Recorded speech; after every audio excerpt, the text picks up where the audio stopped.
Have I ever told you about how Pepe's wallet was full of pictures and he would always show waitstaff his pride and joy?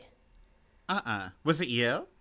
I wish. No, Pepe in his wallet. I think I have talked about his Elvis driver's license he used to flash, but he would, the poor waitstaff, my God. I mean, Pepe was a great tipper and they earned every cent.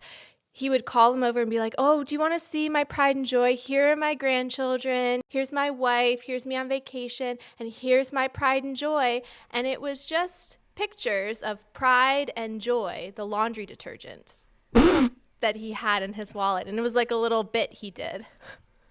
Oh, wow. I wouldn't hate that. Again, he was a good tipper. No, but even, I mean, I'll just take a break for a second.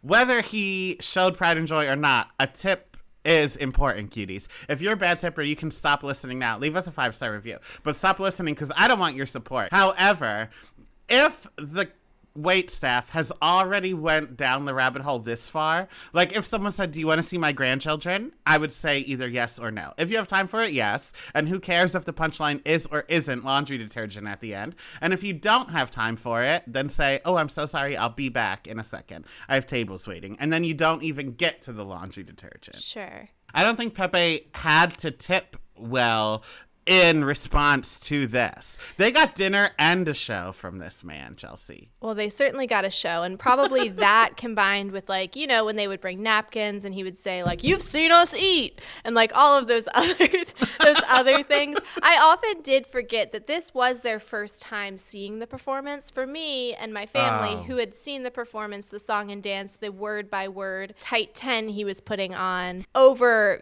200 times at that point, it does get a little stale, but he did often get a genuine chuckle from that pride and joy bit. Because it's funny, and because your family saw his often, but I feel like so many diners at restaurants always do the same, especially white people, always do the same like bits. And I don't know how, especially pre-internet, I don't know how all white people know to do the same thing at restaurants, but they all do it. So I'm sure this was a welcome change. Yeah, another one that he used to do, another part of his routine, his stand-up set, was when the waiter would ask, like, do you want some water? He said, oh, no, I'm trying to quit. See? That is fresh. You never hear that. This is what the world needs.